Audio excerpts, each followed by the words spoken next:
saya berikan sama, jangan salah dalam berpikir. Ya. Memang kita bisa mengenal orang itu dari doanya. Dari bagaimana dia berdoa, kita bisa tahu orang itu baik isi hatinya, kesiapannya, atau imannya. Itu kelihatan dari doa seseorang. Ya, karena itu kalau saudara melihat rata-rata orang Protestan itu berdoa itu tidak terlalu bisa, karena mereka hanya biasa doa makan.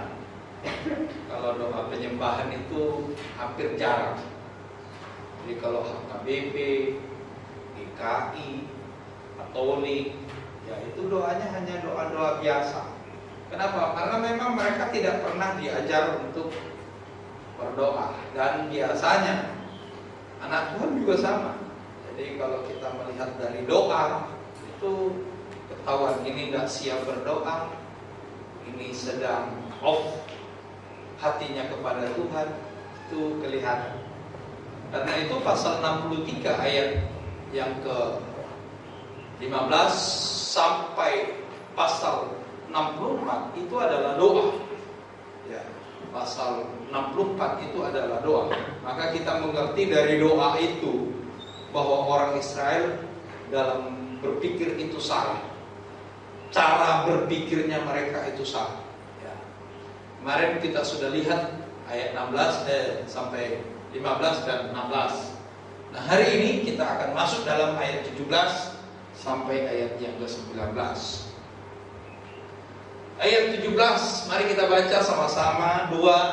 Yang di depan, 2, 3. Ya Tuhan, mengapa Engkau biarkan kami sesat dari jalan, dan mengapa Engkau tegarkan hati kami sehingga tidak takut kepadamu? Kembalilah oleh karena hamba-hambamu, oleh karena suku-suku milik kepunyaanmu. Ini ayat 17. Jadi memang saya sudah buat struktur doanya itu ayat 15 sampai ayat 19 itu struktur doanya itu adalah ayat 15 sampai 16, ayat 17, kemudian ayat 18 dan ayat 19. Jadi ada 3 jenis doanya yang kita bisa lihat secara bagian-bagiannya.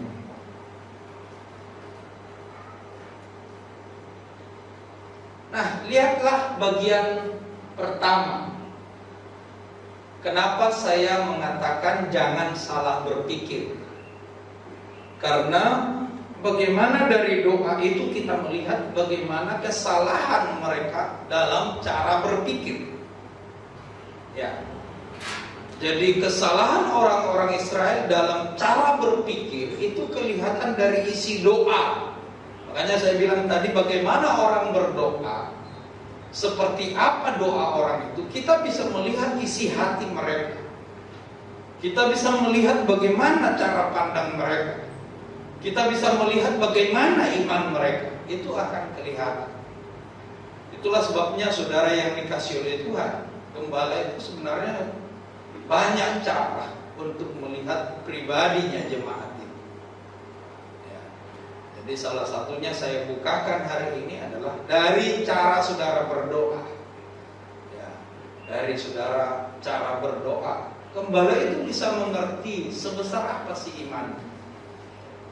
Bagaimana tanggapanmu dengan Tuhan? Nah, itu sebabnya dari doa-doa ini kita bisa melihat. Perhatikanlah doanya. Ya Tuhan, mengapa? Apa yang mengapa? Engkau biarkan kami sesat dari jalan-Mu. Ini, saudara perhatikan doa. Ya, saudara bisa mengerti artinya doa ini. Ya Tuhan, mengapa Engkau biarkan kami sesat dari jalan? Nah,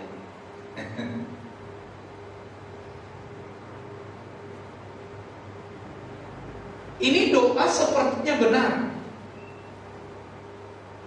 Tapi kalau dipikir-pikir, ini mengharapkan kita turun kualitas. Ya kan? Kualitas dari manusia menjadi robot. Mengapa engkau biarkan?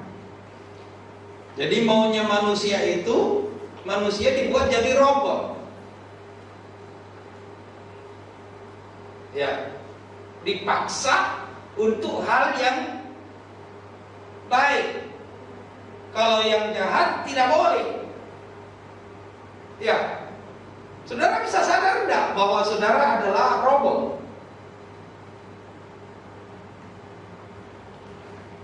Bukan sesuatu yang menyenangkan hati Tuhan. Ya, saudara yang main game, saudara tidak membanggakan yang main di sini, tapi saudara sedang bangga dengan diri sendiri. Karena lain orang yang memainkan, lain juga menang atau kalahnya. Kalau saya disuruh main game pasti kalah terus, karena saya tidak ngerti dalam game yang sama, tapi suruh Kevin yang main. Nah, iya kan? Jadi ini doa sepertinya rohani, tapi sebenarnya pola pikirnya keliru. Sebab sebenarnya manusia adalah Allah bagi seluruh ciptaan Allah. Ya. Sebenarnya manusia adalah Tuhan dari seluruh ciptaan dari Tuhan. Itulah sebabnya Allah memberikan napasnya, napas kehidupan kepada kita. Sehingga ada bagian dari Allah di dalam diri kita, maka kita bisa menguasai seluruh ciptaannya Tuhan. Dan kita adalah manusia yang paling mulia yang diciptakan oleh Tuhan. Tapi ketika kita melihat doa ini, mereka adalah robot. Ya. Apapun yang mereka kerjakan, tidak ada yang menyenangkan. Kenapa? Karena yang dikerjakan itu bukan dia yang kerjakan. Betul tidak, saudara? Halo? Yang mereka kerjakan itu adalah karena perintah. Jadi tidak ada sesuatu yang baru. Tidak ada yang dari hati.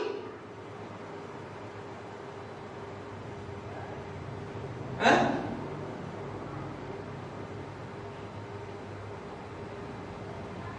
Saudara lihat, inilah cara doa cara berpikir yang salah yang saya sebutkan. Jangan salah dalam berpikir. Ya Tuhan, mengapa Engkau membiarkan kami sesat dari jalan? Saya kira kalau bimbingan itu pasti Tuhan kasih. Tapi memang Tuhan tidak akan pernah melanggar firman-Nya, karena manusia diberi hak lebih daripada seluruh ciptaan. Anda bisa memutuskan hari ini mau ke gereja atau mau ke mall. Anda bisa memutuskan hari ini mau ke gereja atau mau mancing.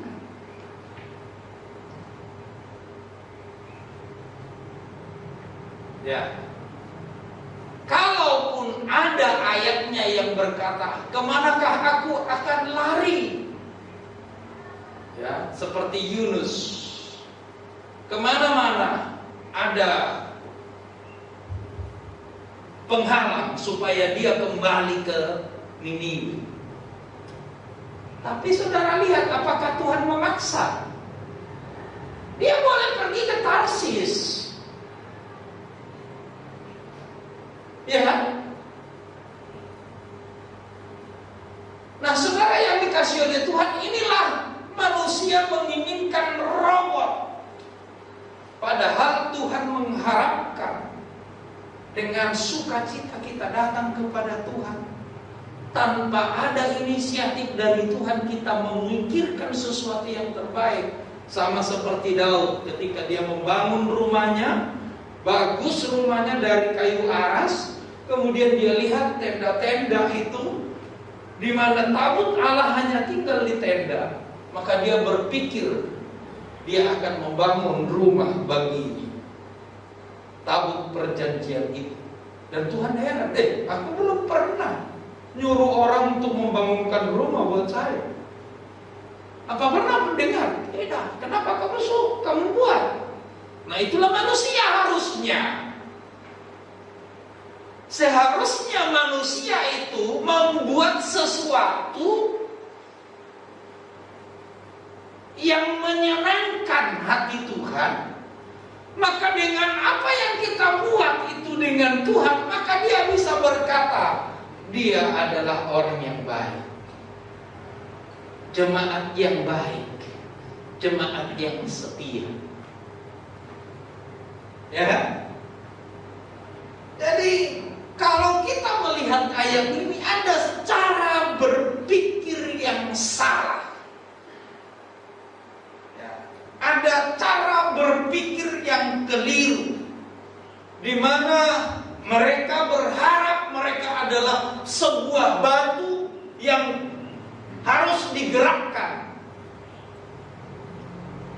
Mereka berpikir mereka inginnya mereka seperti besi yang harus diputar baru berputar.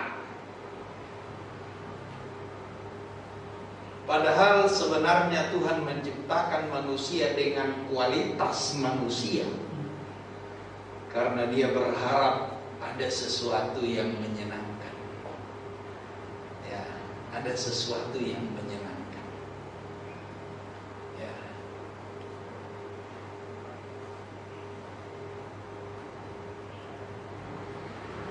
Sama seperti orang tua kan dengan anak. Orang tua itu berharap sesuatu, kalau anaknya itu membuat sesuatu yang boleh bangga. Aku bangga memiliki anak sepertimu. Nah, tapi kalau hanya karena disuruh, ini Kevin, buat dulu ini, apa bangganya sudah? Hah? Apa bangganya? Joshua udah dicas baterainya, baru dicas. Apa bangganya saudara? Tidak ada bangganya.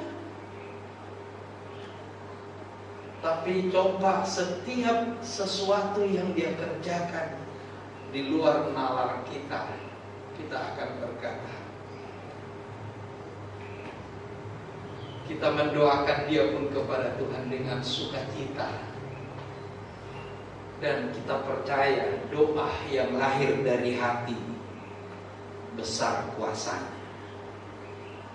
Tapi kalau coba doa kita, Tuhan sebenarnya aku tidak rela mendoakan orang itu, tapi terpaksa karena saya gembalanya. Coba bayangkan saudara. Atau bahkan lali, lupa namanya. Tapi kalau dalam setiap doa selalu dia diingat, karena orang itu memang orang yang luar biasa. Itu beda. Itu sangat beda. Ya. Itu sangat beda. Nah sebenarnya Tuhan berharap dari manusia yang diciptakan, yang dengan luar biasa diciptakan, bahkan dia memberikan napas hidup kepada manusia itu. Allah berharap bahwa manusia itu menjadi Tuhan bagi seluruh ciptaannya. Dan ketika Tuhan melihat ciptaannya itu, Dia bangga. Kenapa dia bisa atur dengan baik? Dia bisa kerjakan dengan baik. Ya, itu dia.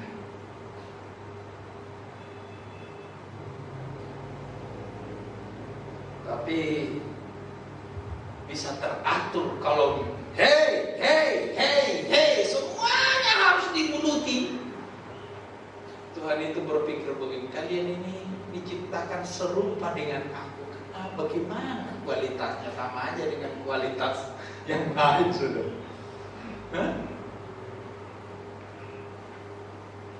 Kalau kita nyanyi menyenangkanmu, senangkanmu, tapi tidak punya ide yang membuat menyenangkan hati Tuhan. Kira-kira lagu ini bagaimana, saudara? Hanya itu kerinduanku, tapi tidak punya ide.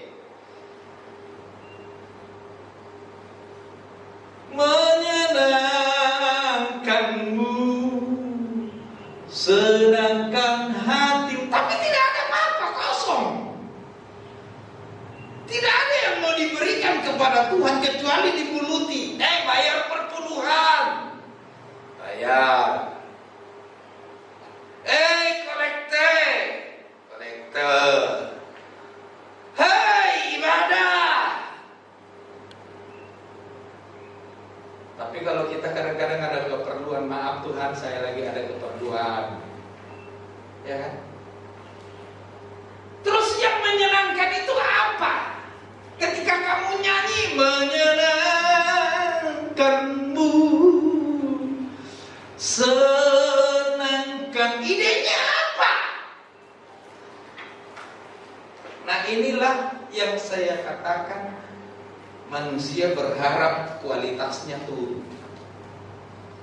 Dari ciptaan yang paling mulia berharap dia jadi robot. Ya. Ya kan? Jadi salah dalam berpikir. Ya Tuhan, mengapa Engkau biarkan kami sesat dari jalan?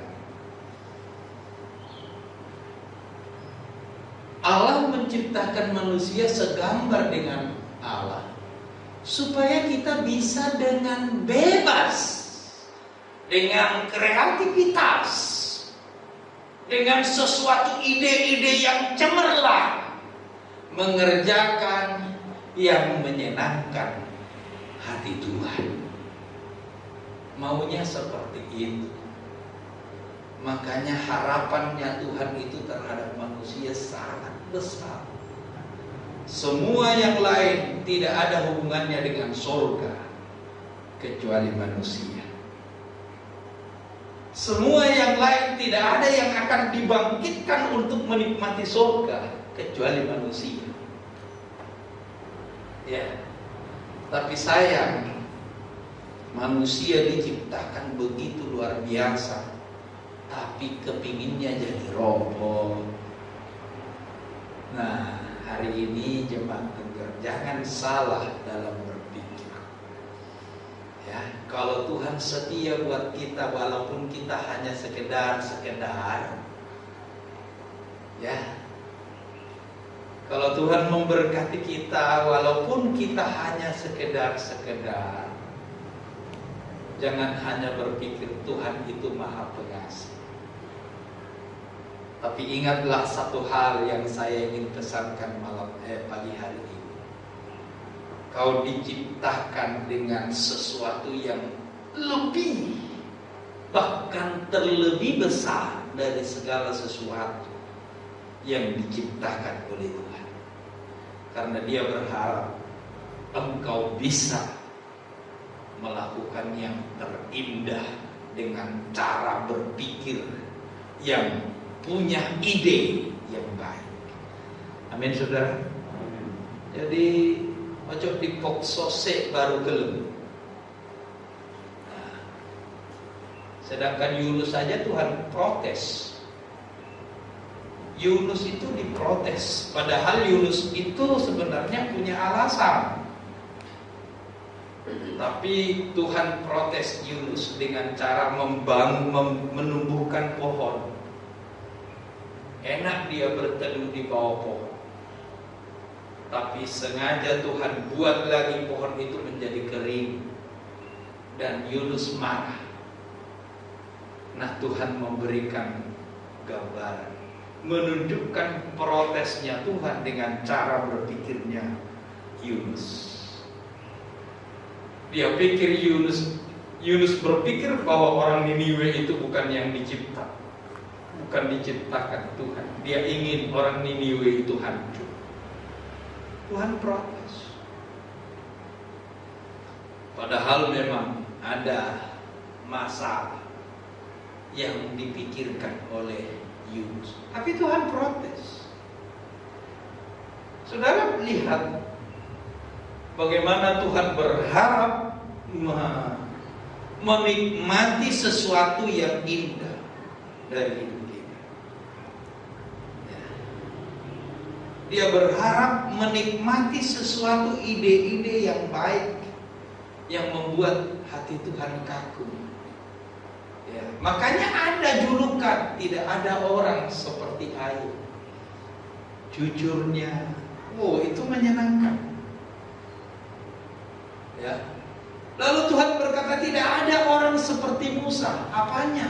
Sabarnya. Itu adalah orang-orang yang memang menyenangkan hati Tuhan. Tidak ada orang yang seperti Abraham. Apanya? Imannya. Itu adalah orang-orang yang luar biasa, dan dibuktikan di dalam Alkitab. Tuhan menyebut orang-orang tersebut dengan julukan-julukan yang luar biasa. Nah, piye dengan GKPS Tengger? Ya, ini sudah menjadi gereja lokal sejak hari Rabu kemarin. Ya, suratnya sudah diserahkan, stempelnya sudah diserahkan. Karena itu saudara-saudara yang dikasih oleh Tuhan. Kalau saudara jemaat di sini, sawahan tidak bakalan mau melayani saudara. Dan kalau saudara hanya datang sekali setahun, saya tidak mau melayani saudara, karena saya anggap saudara adalah tamu.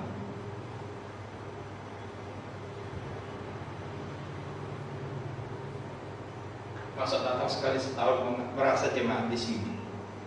Ya kan? Betul nggak saudara?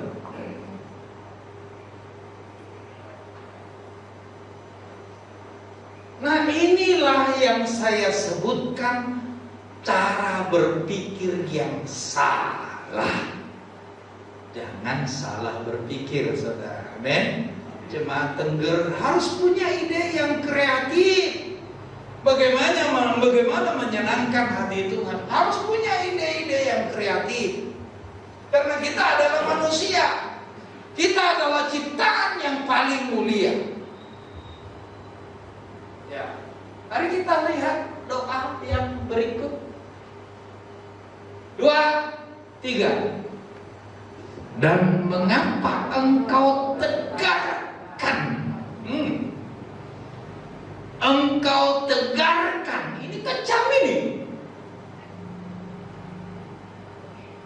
Saudara bisa lihat, ini kejam. Tuduhan ini adalah fitnah. Seolah-olah Tuhan berharap kita yang jatuh. Mari baca sekali lagi, saudara.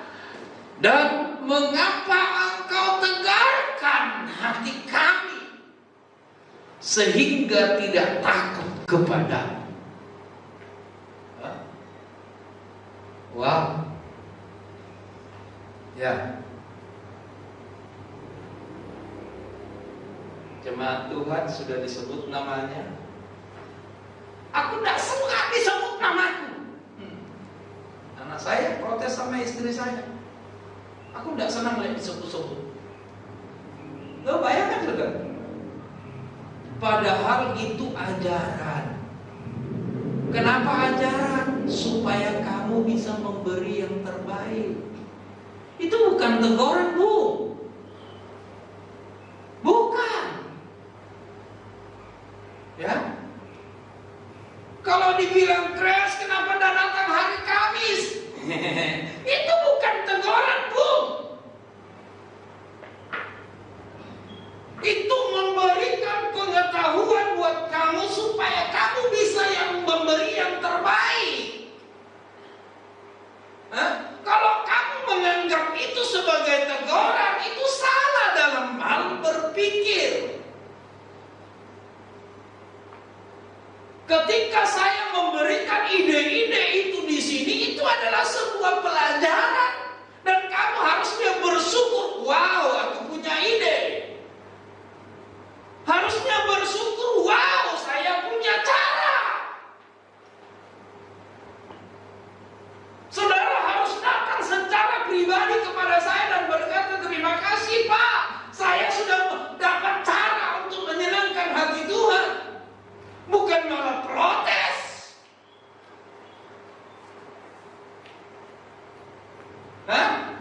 Bagaimana saudara? Bukankah saudara harusnya bersyukur kepada Tuhan, punya gembala yang berterus terang, memberikan pengajaran-pengajaran yang saudara bisa punya ide yang baik untuk menyenangkan hati Tuhan. Dan ketika Tuhan disenangkan, maka saudara juga yang akan senang.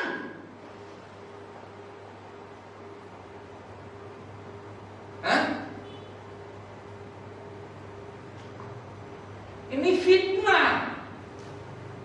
Mengapa engkau tegarkan? Saya berdoa kepada Tuhan suatu kali, Yosua akan berkata, iya, semua yang disebut Bapakku itu betul.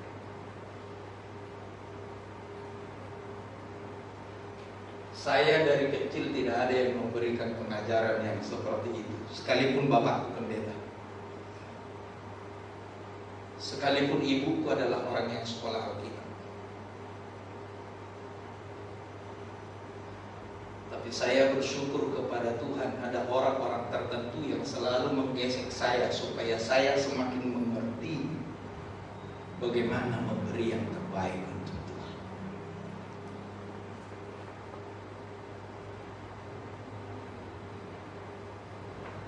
Ya kan? Jadi ini caranya, saudara lihat yang salah. Bayangkan tulisan putih ini. Coba bayangkan ini. Cara berpikirnya orang Israel yang tulisan putih. Engkau tegarkan. Jadi seolah-olah mereka menuduh Tuhan itu ingin mereka hancur. Ya, betul tidak saudara? Haleluya. Inilah cara berpikir yang salah yang saya sebut. Jangan berpikir salah. Kalau semua pelayan-pelayan Tuhan ada yang keliru, saya langsung ngomong, ada yang keliru, saya langsung ngomong. Jangan menganggap itu sebuah teguran.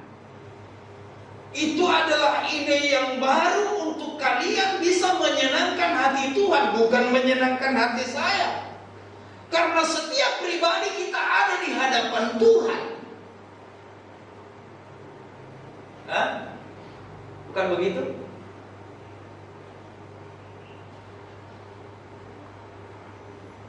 Lihatlah doa ini, saudara. Jadi kita bisa melihat, mentertawakan diri sendiri dengan cara kita berdoa. Lihat doa ini menyalahkan Tuhan kan? Tuhan yang menegarkan hati mereka, bukan mereka yang tegar tengkuk. Padahal terkenal Alkitab mengatakan kamu ini tegar tengkuk. Ya.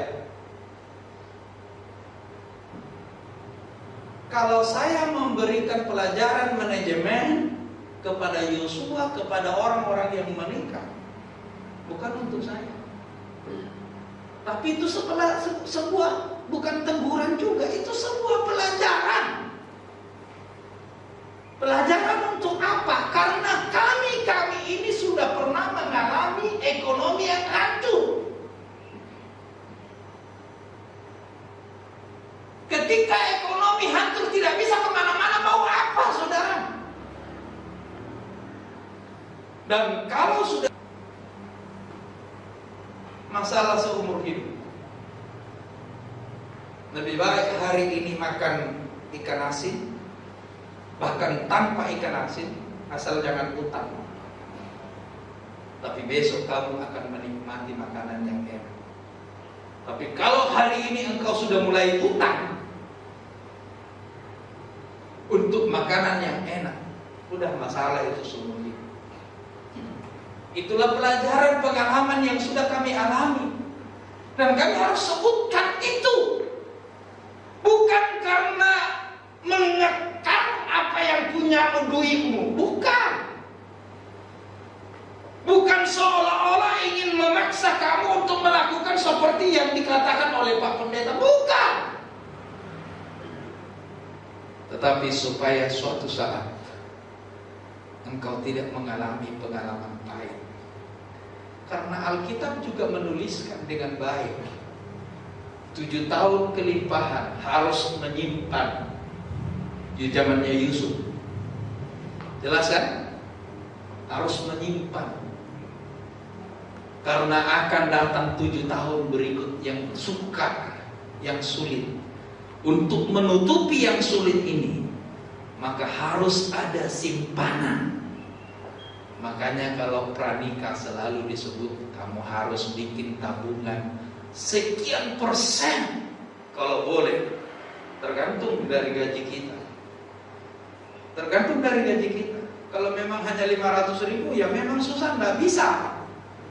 Makanya harus pinter. Jangan sampai gaji kita 500.000.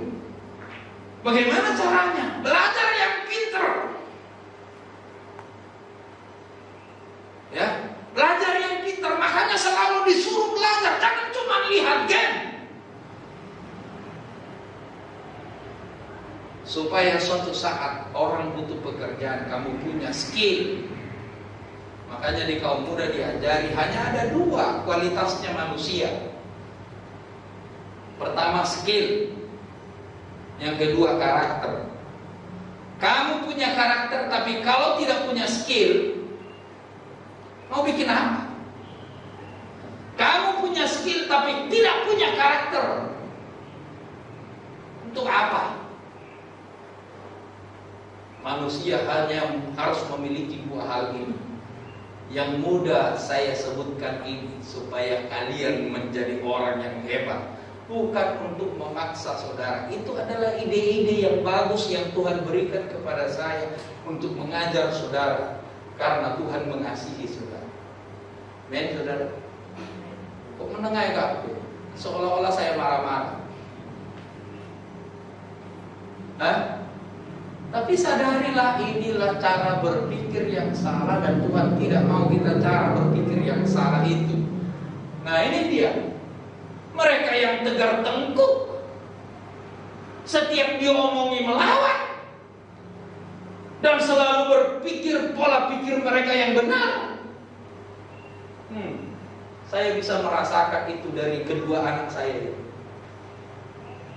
Semua yang dipikirkan oleh Tuhan itu saya bisa rasakan dengan cara berpikirnya anak-anak saya yang 2 itu. Iya.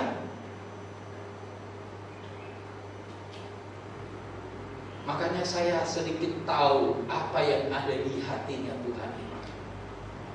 Tuhan menciptakan manusia menjadi orang yang sangat mulia, tapi maunya jadi robot. Tuhan menciptakan manusia dengan ide-ide yang luar biasa, tapi punya ide menyalahkan Tuhan. Mengapa engkau tegarkan hati kami? Nah, itu dia saudara. Jadi kalau saudara malas ke gereja itu karena Tuhan tegarkan. Ya. Halo, bagaimana? Hah? Inilah yang saya sebut dengan jangan salah berpikir. Ya. Sayangnya semua jemaat itu rasanya kepukul semua ini kayak. Jadi menang ya kafir. Kalau saya harus bersyukur karena Tuhan buka. besok saya kalau boleh saya akan punya ide yang lebih baik untuk menyenangkan hati. Kembalilah oleh karena hamba-hambamu. Ya, kalau ini sih tidak ada masalah. Oleh karena suku-suku milik kepunyaanmu. Memang mereka orang Israel itu mau tidak mau mereka adalah hamba. Oleh karena siapa? Oleh karena Abraham, Ishak dan Yakub. Itu adalah sebuah perjanjian antara Tuhan dengan Abraham. Keluarlah dari negerimu, aku akan membuat engkau menjadi bangsa yang besar. Aku menjadi Tuhan mereka dan mereka menjadi umatku, menjadi hamba. Itu sebuah perjanjian yang tidak bisa diingkari sama Tuhan. Dan itu memang harusnya mereka bersyukur untuk itu. Ya, tapi sayangnya mereka hanya mengatakan itu, mengingat itu ketika mereka terpuruk. Pada saat mereka diberkati, mereka lupa menyediakan waktu untuk Tuhan. Pada saat mereka semuanya baik, mereka lupa untuk memberikan hati yang baik untuk Tuhan. Ya, inilah dengan cara berpikir yang salah. Tapi mari kita jangan salah berpikir. Mungkin kalau yang ini tidak ada salahnya, karena memang Israel adalah hamba-hamba Allah, oleh karena perjanjian Allah dengan Abraham, Ishak dan Yakub. Nah, mari kita masuk dalam ayat 18, 19. Karena bagian yang ketiga dari doa, mulai ayat 15 sampai 19 adalah ini. Kita baca sama-sama 2, 3.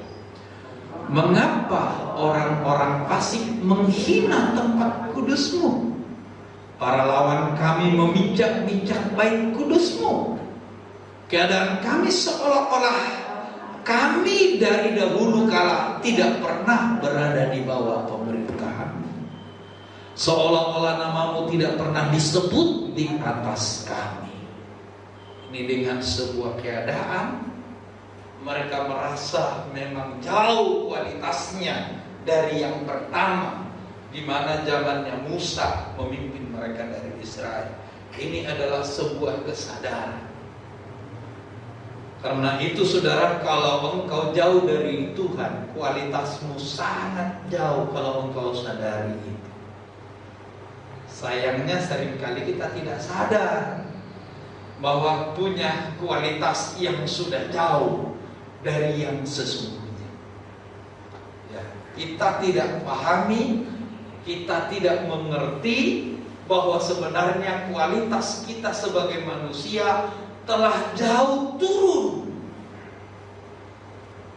Ya, karena kita jauh dari Tuhan. Kita ini orang hebat. Ya, saya ini sangat bangga sebenarnya kadang-kadang bersama dengan Tuhan. Ya, satu saat kami pergi ke rumah seorang orang tua cewek, ya. Tetapi ternyata bapaknya itu punya kemampuan supranatural, dan dia ingin mempertontonkan itu kepada saya pada saat pembicaraan. Tapi ternyata tidak bisa. Lalu dia berkata kepada saya, "Jangan kau berdoa, panggil Tuhan Yesus ke sini." Saya tidak jawab, tapi saya tahu apa yang dia lakukan tidak bisa. Dan saya bersyukur kepada Tuhan dengan perlindungan Tuhan itu. Nah, sebenarnya orang-orang hebat, orang anak-anak Tuhan itu orang-orang hebat seperti itu. Bukankah Tuhan berkata, setiap orang yang percaya dia akan menginjak ular dan kalajengking? Bukankah Tuhan berkata kepada orang yang percaya, setiap orang yang percaya dia akan mengusir setan demi nama? Tapi banyak anak Tuhan yang lari kepada setan, lari dari setan, tapi memuja setan. Aneh, ya kan? Dia memuja setan, tapi ketika ketemu dengan setan dia lari. Padahal sebenarnya ketika kita menjadi orang percaya, menjadi anak Tuhan, Tuhan menjamin roh yang ada padamu lebih besar daripada roh yang ada di dalam dunia. Tuhan jamin. Tapi karena kualitas kita turun, kita temukan anak-anak Skewa ditelanjangi sama iblis. Kenapa? Setannya bilang, Paulus aku tahu kualitasnya. Lalu siapa? Ini masalahnya, kualitas kita turun. Nah, mari kita lihat doa ini satu persatu.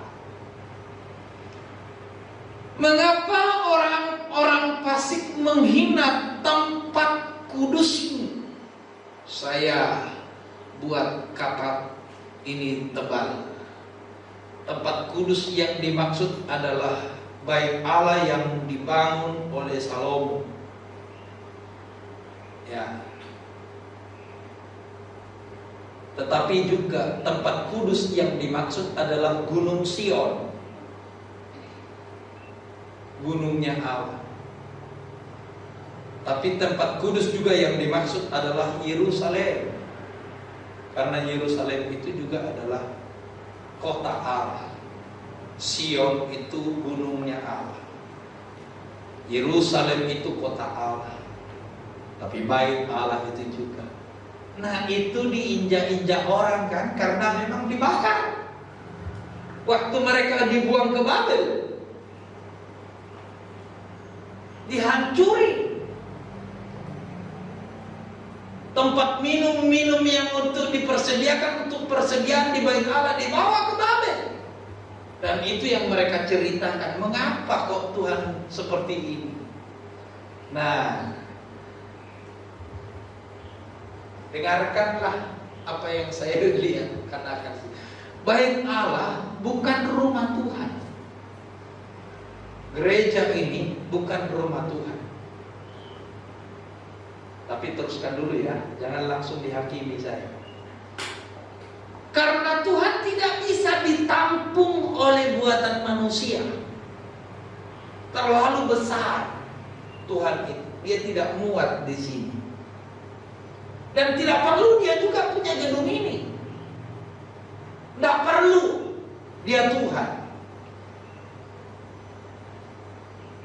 Tetapi rumah yang didirikan manusia untuk Tuhan adalah sebuah janji manusia, bukan janji Tuhan. Adalah sebuah janji manusia bahwa manusia itu akan setia kepada Tuhan.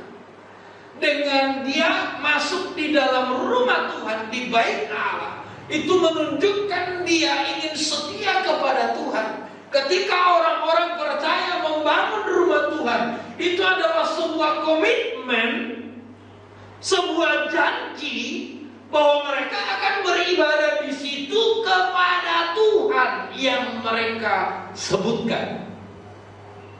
Tetapi pada dasarnya Tuhan tidak perlu rumah ini.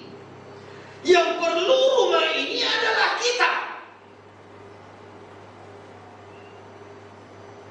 Ya, do you understand? Huh? Bukan Tuhan yang butuh ini, tapi Anda yang butuh ini. Kamu mengatakan, Tuhan, aku beribadah di GPPS Tengger, tapi Tuhan menunggu Anda di GPPS Tengger, Anda tidak datang-datang.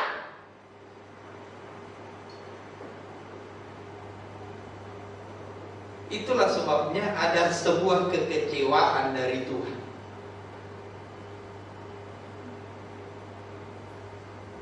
Nah, itu dia. Itu dia. Jangan salahkan lagi saya, Chris. Ya, ini pengajaran bukan teguran. Ya, maafkan saya kalau saya harus menyebutkan namamu. Nah, kamu jangan senyum-senyum, Ki. Kamu termasuk juga.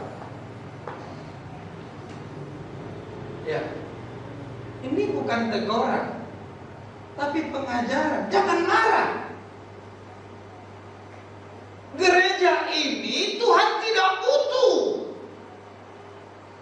Tetapi karena ada perjanjian antara kita dengan Tuhan, makanya Tuhan menunggu di sini. Menunggu engkau datang di sini, kemudian Tuhan memberkati engkau.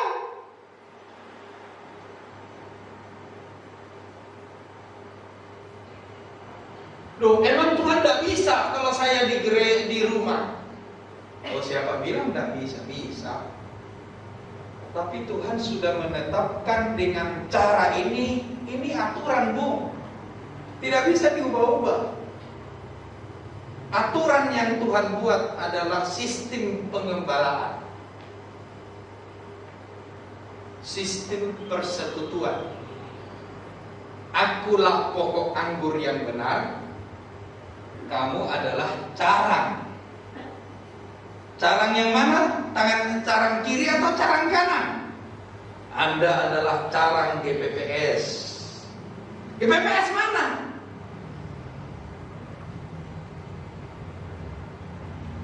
GPPS Tengger. Anda keluar dari GPPS Tengger, kering.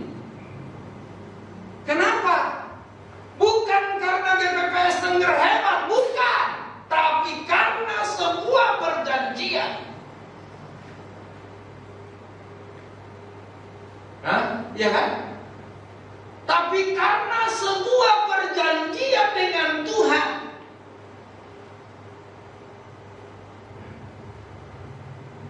Jadi gereja itu, rumah Tuhan itu bukan tempat Tuhan, tetapi sebuah perjanjian antara kita dengan Tuhan, di mana kita sepakat, disitulah kita mencari Tuhan. Makanya saya selalu mengatakan, kalau Anda pergi ke luar kota, Anda harus pamit sama gembala. Maka ada laporan kepada Tuhan, Tuhan hari ini Pak Andreas ada di Bangka.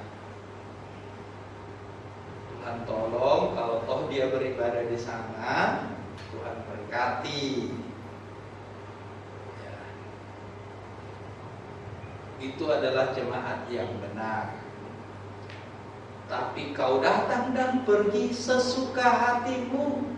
Oh, ya kan? Kau marah sama gembala, kau datang, kau pergi. Hah? Kau sakit hati sama gembala, kau absen. Makanya kau datang dan pergi sesuka hatimu. Jangan tersinggung. Ini adalah pengajaran, ide. Ya kan? Ini adalah ide, bukan teguran. Ini bukan cambuk, tapi pelajaran supaya ke depan kita bisa melakukan, memberi yang terbaik kepada Tuhan. Sebab kita adalah ciptaan Allah yang mulia. Amin. Saya melihat semua lagi mendung.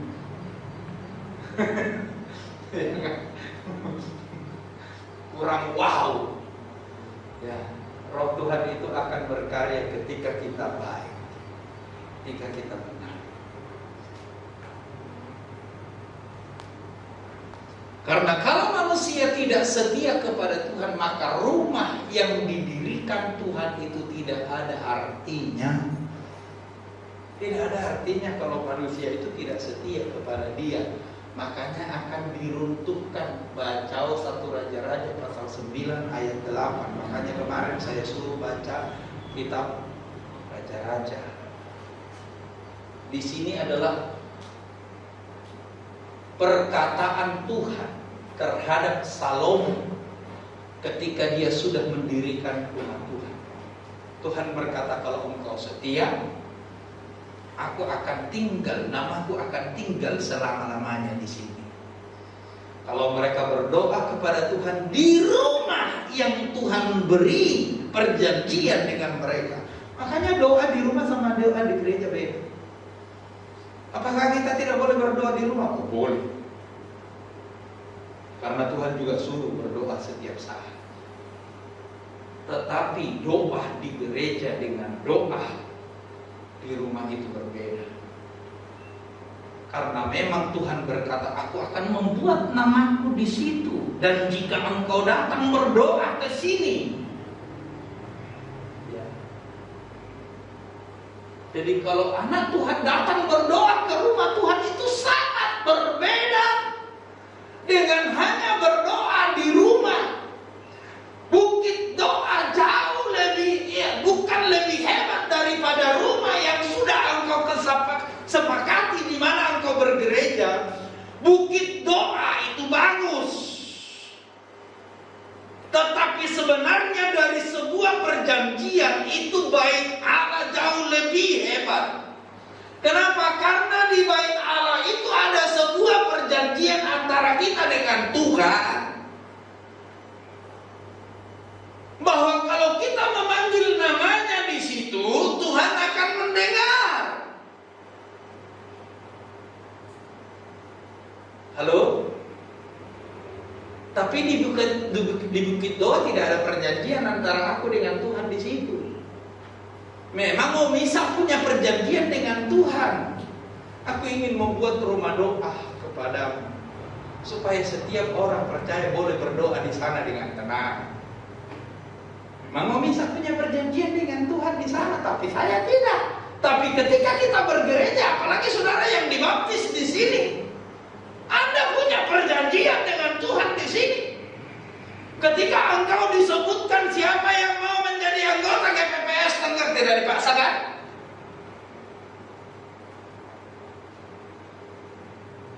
Maka pada saat itulah engkau punya perjanjian dengan Tuhan di situ. Nah, kalau engkau datang berdoa dari hati yang tulus di tempat ini, namamu ada di sini, maka Tuhan akan mendengar dan menjawab doa. Itu bedanya. Supaya saudara bisa memahami artinya rumah Tuhan itu. Tidak hanya sekedar kumpul-kumpul ada di situ. Makanya ketika kita membuat cemar rumah Tuhan itu, kita juga akan dimusuhi Tuhan. Itu bedanya. Nah, rumah Tuhan harus menjadi tanda. Tanda apa? Tanda kesetiaan kita kepada Tuhan.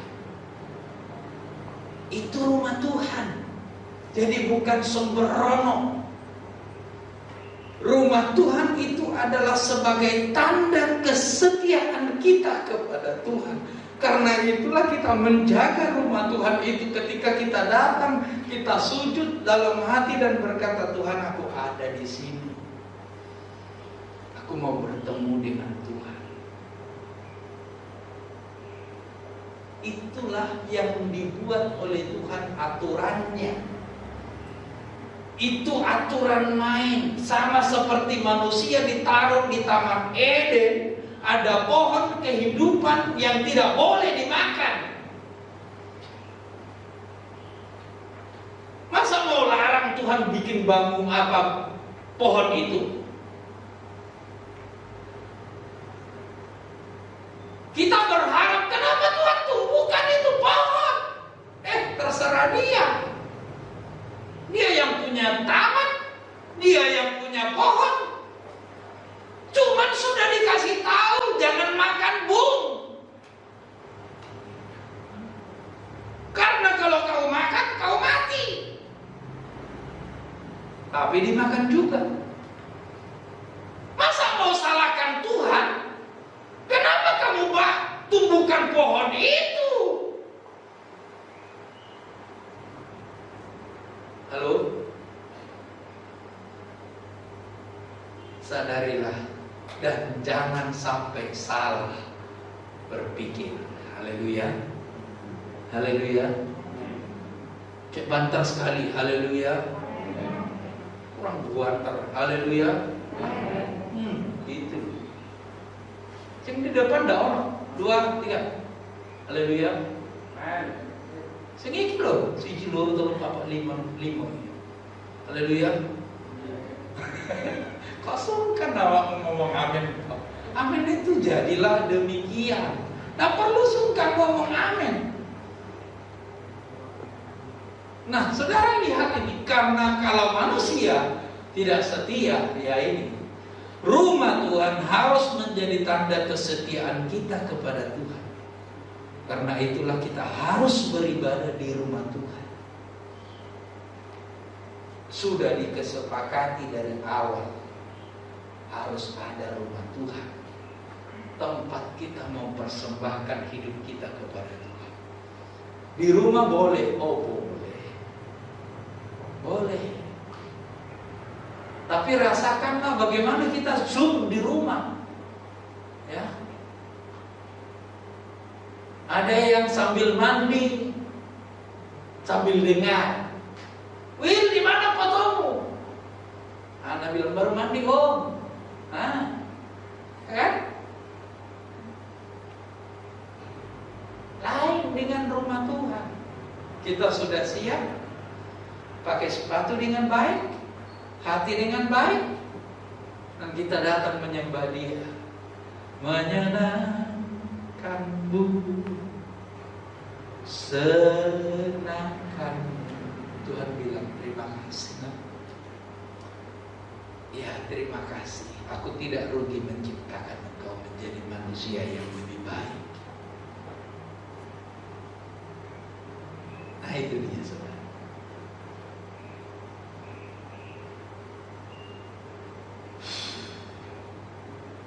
Beginilah firman Tuhan. Langit adalah tumpuanku dan bumi adalah tumpuan kakiku. Rumah apakah yang akan kamu dirikan bagiku?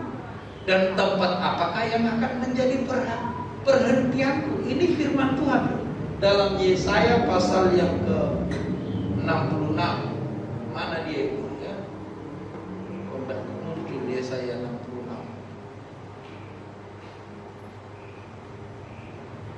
Oh ya, 66 ayat 1. Ini Yesaya 66 ayat 1. Saudara tahu bisa membaca ini? Beginilah firman Tuhan. Langit adalah tahtaku dan bumi adalah tumpuan kaki. Bumi ini loh cuma tempatnya kaki. Bumi dulu tengger loh. Bumi yang bulat ini loh. Nah terus kita bangun rumah sakmene, kira-kira Tuhan cukup enggak? Tapi kok iya Tuhan mau mendengarkan doa kita di sini, itu maksudnya. Nah saudara lihat, ini untuk menunjukkan kepada manusia bahwa tidak ada tempat yang dibuat manusia dapat menampung Tuhan, tidak ada. Jadi kalau Dia mau mendengarkan doa kita karena kita punya perjanjian, karena kita punya perjanjian, kita punya rumah Tuhan sebagai bukti kesetiaan kita bahwa kita akan setia kepada Tuhan. Kita datang di bait Tuhan, di rumah Tuhan, rumah kudus. Karena itu kalau Anda tidak setia, maka kalau semua orang tidak setia di sini, rumah ini pun akan runtuh. Tidak ada gunanya.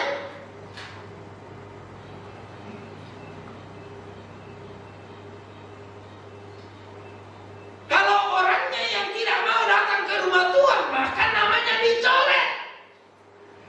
Ketika suatu saat Anda datang lagi di sini, malaikat Tuhan akan berkata, namamu telah dicoret.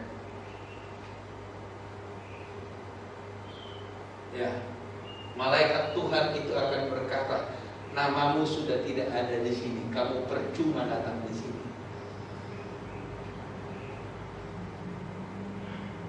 Itu kalau nama sudah tercoret. Jangan bilang Tuhan tidak pernah bilang begitu, karena ada orang yang berkata begitu. Pendeta kok bisa menghakimi? Tuhan tidak pernah bilang begitu. Selama langit dan bumi Betul. Tapi Anda salah dalam berpikir. Lupa kalau Tuhan itu adil. Lupa kalau Tuhan itu benar. Anda hanya ingat Tuhan penuh kasih, penuh belas kasihan. Anda lupa bahwa Tuhan itu benar. Halo. Inilah manusia, ya. Karena manusia seringkali menghakimi manusia. Biasa. Bukan saya tidak katakan Tuhan itu adil, Tuhan itu maha baik. Oh, Tuhan maha baik. Dia memang maha kasih, maha pengampun. Karena itu setiap orang yang datang kepada Dia dengan hati yang tulus untuk minta ampun pasti diampuni. Ya. Tapi kalau kita menyakitkan hatinya lagi, maka Tuhan akan tanya, loh kemarin kamu minta ampun dia tau? Nangis-nangis di sini gaya apa tau? Loh kok kelakuanmu kok bodoh? Ya itu caranya Tuhan berpikir. Kok bodoh? Kok dorong berubah? Kita berharap setiap datang kepada Tuhan kita akan diampuni. Setiap datang kepada Tuhan diampuni. Sampai mati tetap diampuni.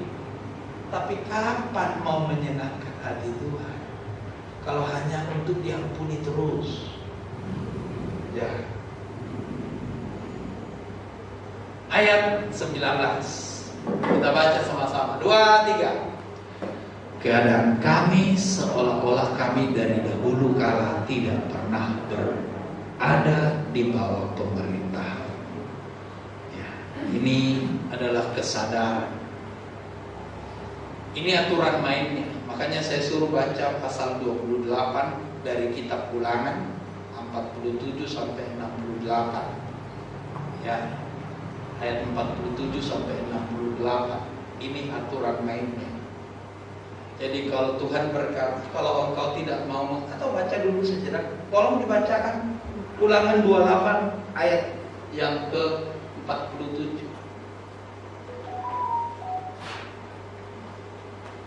Ya. Will, tolong Will. Baca lo Will. Ulangan pasal 28 ayat 47. Karena engkau tidak mau menjadi hamba kepada Tuhan Allahmu dengan sukacita dan gembira hati.